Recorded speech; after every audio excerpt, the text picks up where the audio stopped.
دنیا کے پیچھے کیوں بھاگوں میں؟ یہ دنیا والے دیتے کیا ہیں؟ سنو میرا رب کیا دیتا ہے، رب کے حبیب کے سچے وعدے کیا دیتے ہیں۔ اللہ کے حبیب فرماتے ہیں صلی اللہ تعالی علیہ وسلم، جس کا مضمون ہے جو ایک بار سبحان اللہ کہے اس کے لیے جنت میں درخت لگا دیا جاتا، جو ایک بار الحمدللہ کہے جنت میں درخت لگا دیا جاتا، ایک بار اللہ اکبر کہے جنت میں درخت لگ جاتا۔ چلیں واپس آتا ہوں اسی فارمولے پر، جس نے 10 لاکھ روپے کمائے 30 سیکنڈ میں، ہے کوئی جو 10 لاکھ روپے میں مجھے جنت کا ایک درخت دلا دے؟ پتا دلا دے، درخت تو چھوڑو، ہیں تمہارے کروڑوں روپے جمع ہو جائیں تو جنت میں داخل بھی نہیں ہو سکتے، مگر اللہ کے نبی کے سچے وعدے ہیں۔ میں مسلمان ہوں نا، مجھے اپنے نبی کے ہر بات پر یقین ہونا چاہیے۔ اللہ کے حبیب نے فرمایا ہے ایک بار سبحان اللہ کہو جنت میں درخت لگ جاتا ہے۔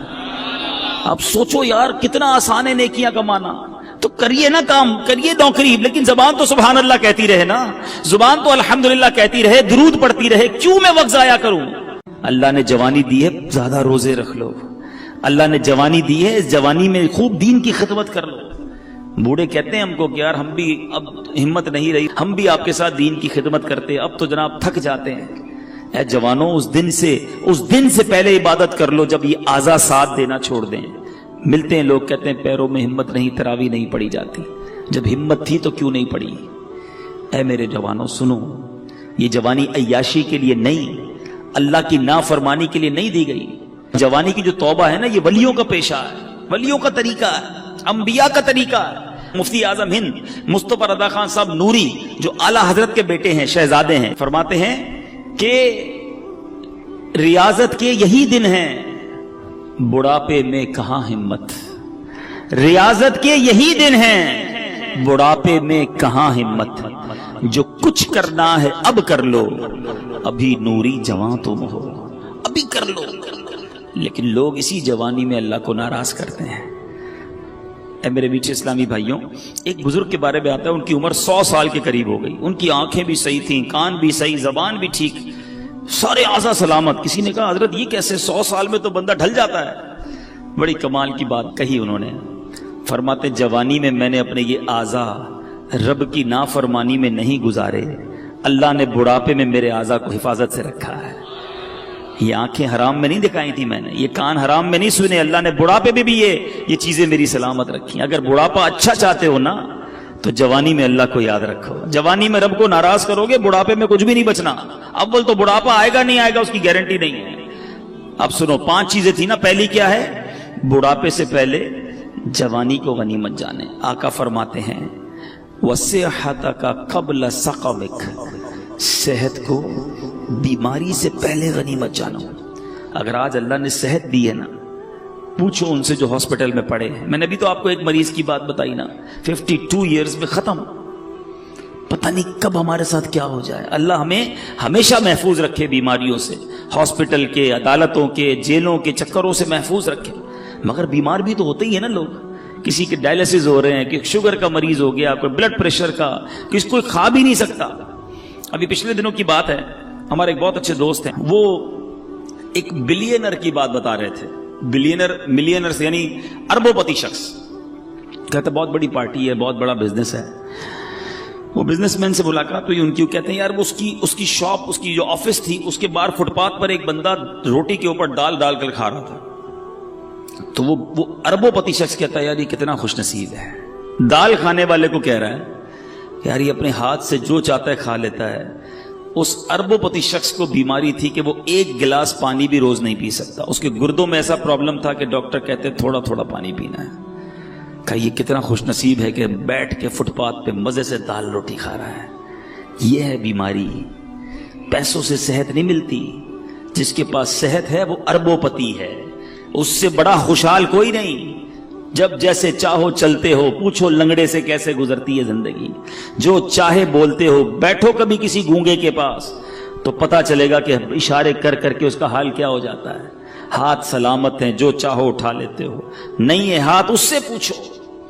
ہیں بہت پیسہ ہے مگر کھانا سامنے پڑا ہے اور نالیوں سے خوراک ڈالی جا رہی ہے، کیا فائدہ اس پیسے کا؟ صحت سے بڑھ کر کوئی نعمت نہیں ہے، مگر یہ صحت اللہ نے اس لیے دی کہ اس کی نافرمانی کی جائے۔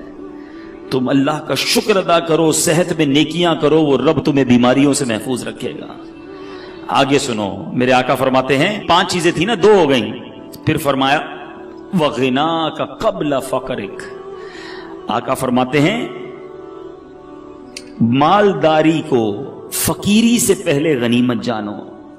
جتنے پیسے والے بیٹھے نا، جن کو اللہ نے اچھا نوازا ہے، ویسے ہم ساری پیسے والے، یہ بھی بتا دوں، یہ بھی عجیب یہ سوچ یہ اتنا چھوڑ دو، میں غریب ہوں، میں بڑا امیر و کبیر ہوں، شہ 2 سرا کا فقیر ہوں. میں کیوں غریب ہوں بھائی؟ مالداروں نہ اتراؤ تم مال پر، ان کا منگتا تونگر مدینے میں. آپ کہیں گے یار شعر بول کے ہماری غربت ہی غائب کر دی. چلو میں آپ کو لاجیکلی بھی آپ کی غربت غائب کر دیتا ہوں. ہاں دلیل کے طور پہ غربت آپ کی ختم. آپ خود کہو گے میں مالدار ہوں.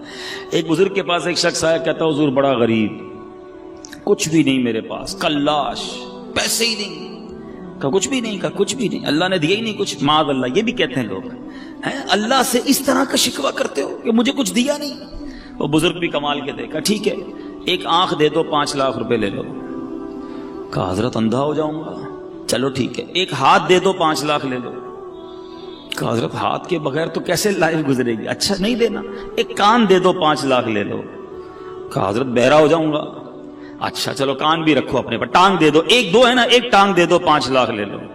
نہیں حضرت لنگڑا ہو جاؤں گا. اچھا گردے تو 2 ہے نا، ایک گردہ ہی دے دو، ایک سے تو زندگی چلے گی، 5 لاکھ لے لو.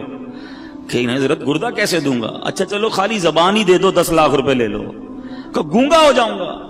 کہ اللہ کے بندے کہتا ہے اللہ نے کچھ نہیں دیا، لاکھوں کی پراپرٹی لے کے گھوم رہا ہے. اب بتاؤ غریب ہو، اربوں روپے کا بھی بندہ نہیں بنتا. ہاں اربوں روپے سے بندہ نہیں بنتا، اللہ نے مجھے بنا دیا فری میں. پھر بولتے ہو غریب ہوں. اللہ کا ہر حال میں شکر ادا کرو. لیکن جس کے پاس پیسے ہیں نا وہ بھی غنیمت جانے. آقا فرماتے وغناک قبل فقرک، اپنی غنا کو، اپنی امیری کو فقیری سے پہلے غنیمت جانو. آپ سب بیٹھے، یہ بزرگ بیٹھے سفید داڑھیوں والے، پوچھو ان سے، انہوں نے کئی امیروں کو دیکھا ہوگا جو غریب ہو گئے. زیرو ہو جاتا ہے بندہ، اچانک چکر گھومتا ہے. اور ان امیروں کو بھی ہم نے دیکھا وہ سر پکڑ کے کہتے ہیں یار بڑا پیسہ تھا اس زمانے میں، کاش مسجد بنا لیتا، کاش اس وقت پیسہ اللہ کی راہ میں دیتا، میں خوب دین کا کام کرتا. بھائی ابھی کر لو نا جس کے پاس ہے. یہ شیطان ہے جو تمہیں کہتا ہے ابھی اگلا کاروبار سیٹ ہو جائے پھر اللہ کی راہ میں دوں گا. کئی لوگوں نے کئی سالوں کی زکات روکی ہوتی ہے. معاذ اللہ، حرام، جہنم میں لے جانے والا کام.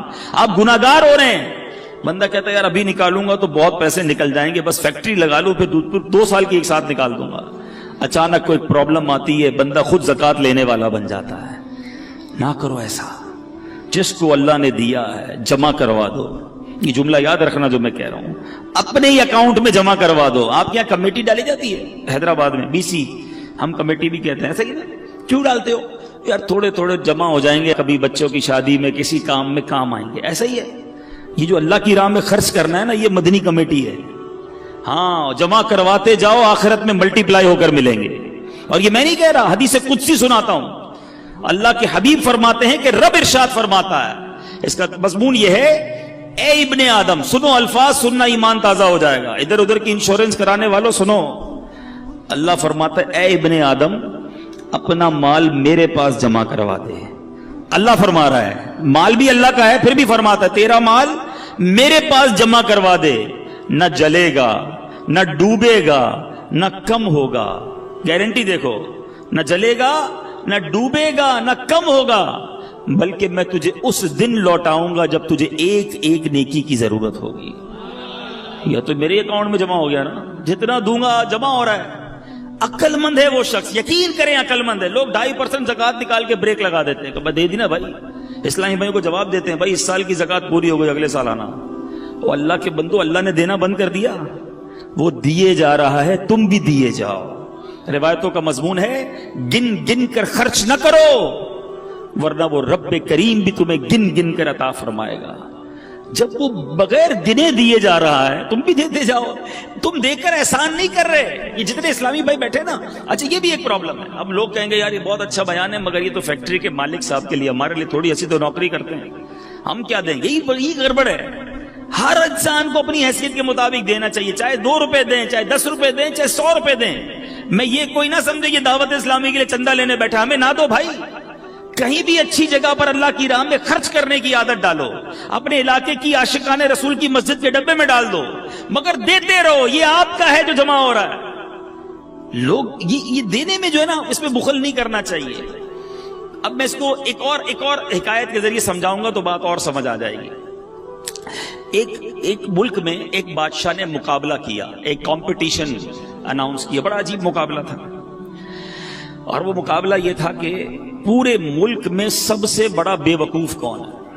بڑا عجیب مقابلہ، بے وقوفی کا بھی مقابلہ ہوتا ہے۔ چلو بادشاہ صاحب نے رکھوا لیا، ٹیسٹ ہوئے، امتحان ہوئے، مقابلے ہوئے، وزیروں نے سلیکٹ کیا کہ ہی از دا بگیسٹ فول، یہ سب سے بڑا بے وقوف ہے ہمارے ملک میں۔ بادشاہ نے کہا چیک کر لیا؟ کہا جناب چیک ہو گیا۔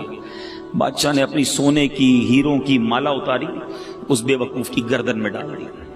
بے وقوف بھی چلا گیا، بادشاہ بھی کام میں لگ گیا۔ کچھ عرصے کے بعد اس بے وقوف کو پتا چلا کہ بادشاہ سلامت بیمار ہو گئے ہیں اور شدید بیمار ہو گئے ہیں۔ وہ پہنچ گیا بادشاہ کے پاس، کہا بادشاہ کیا ہوا آپ کو؟ کہا بس اب تو زندگی آخری سٹیج پر ہے اور میں یہ دنیا چھوڑ کر جا رہا ہوں۔ تھا تو بے وقوف، اس کو تو نہیں پتا تھا دنیا چھوڑ کر جانے کا مطلب کیا ہے۔ کہتا اچھا کہیں اور جا رہے ہیں؟ بادشاہ کہتا ہے ہاں یہ دنیا چھوڑ کر دوسری دنیا میں جا رہا ہوں۔ کہا اچھا ایک بات بتائیں بادشاہ سلامت، آپ کے پاس میں نے دیکھا بڑے پیسے ہیں، بڑے موتی ہیں، ہیرے ہیں، جواہرات ہیں، جدھر جا رہے ہیں ادھر پیسے بھیج دیے نہیں بھیج دیے؟ بادشاہ کہتا ہے ادھر تو میرے پاس پھوٹی کوڑی بھی نہیں ہے۔ اچھا بادشاہ سلامت میں دیکھتا ہوں آپ کے آس پاس بہت سارے خادم، کنیز، غلام آگے پیچھے گھوم رہے ہوتے ہیں، جدھر جا رہے ہیں ادھر کچھ غلام، ادھر کچھ خادم ہیں کہ نہیں؟ بادشاہ کہتا ہے ادھر تو ایک بھی خادم نہیں ہے میرے پاس۔ اچھا بادشاہ میں دیکھ رہا ہوں آپ کا اتنا زبردست محل ہے، ایسے پیارے بیڈ روم ہے، اتنا بڑا بڑا گھر ہے، جدھر جا رہے ہیں ادھر بھی گھر بنا لیا کہ نہیں؟ تو بادشاہ کہتا ہے ادھر تو جھونپڑی بھی نہیں ہے۔ پتہ اس بے وقوف نے کیا کیا؟ اس نے اپنا ہار اتارا اور بادشاہ کے گلے میں ڈالا۔ کہا حضور مجھ سے بڑے بے وقوف تو پھر آپ ہوئے نا، آپ کو پتہ ہے دنیا چھوڑ کر جا رہے ہیں، نہ پیسے بھجوائے، نہ گھر بنایا، نہ آپ نے نوکر بھجوائے، آپ کر کیا رہے ہیں؟ ہے یہ حکایت اللہ کرے دل میں اتر جائے۔ تم نے ادھر گھر بنایا ادھر گھر بنایا، ہم نے ادھر پیسے بنائے ادھر پیسے بھجوائے۔ سوچو نا، اللہ نے تو دیے تھے بھجوانے کے لیے، ہم ادھر ہی رکھ کے بیٹھے ہوئے۔ یہ وہ پیسہ ہے جو تم ادھر بھجوا رہے ہو، آج بھجوا دو، کل کوئی نہیں بھجوائے گا پیچھے تمہارے۔ مرنے کے بعد بچے گل چھڑے اڑاتے ہیں۔ اللہ نے دیا ہے، ہمت کرو اور جمع کرواتے وقت اللہ کا شکر بھی ادا کرو۔ یہ بھی بڑا پرابلم ہے، اللہ کی راہ میں دیتے ہیں دل پہ بھار پڑ جاتا ہے، یا اللہ مجھے ملتے ہیں کئی لوگ ایسے، یار 10 لاکھ روپے زکوٰۃ کیسے دے دوں؟ اللہ کے بندے رب نے 4 کروڑ دیے ہیں تو 10 لاکھ زکوٰۃ بنی ہے نا، شکر ادا کر، سجدہ کر اللہ کی بارگاہ میں، یا اللہ دینے والا بنایا تو نے، مجھے مانگنے والا نہیں بنایا۔ زکوٰۃ دیتے وقت، صدقہ دیتے وقت بوجھ آتا ہے تمہارے دل پر، یہ میرے پیسوں کا نصیب ہے، یہ اللہ کی عطا ہے کہ مجھے اللہ نے دینے والا بنایا، اور میں دیتے وقت یہ سوچوں کہ میرا پیسہ مجھ سے دور ہو رہا ہے۔ اس پر اللہ کا شکر ادا کرو۔ فقیر ہونے سے پہلے غنیوں سنو، خرچ کرو اللہ کی راہ میں، غریبوں کی مدد کرو، اپنے پڑوسیوں کی مدد کرو، سب سے پہلے اپنے غریب رشتہ داروں کی مدد کرو۔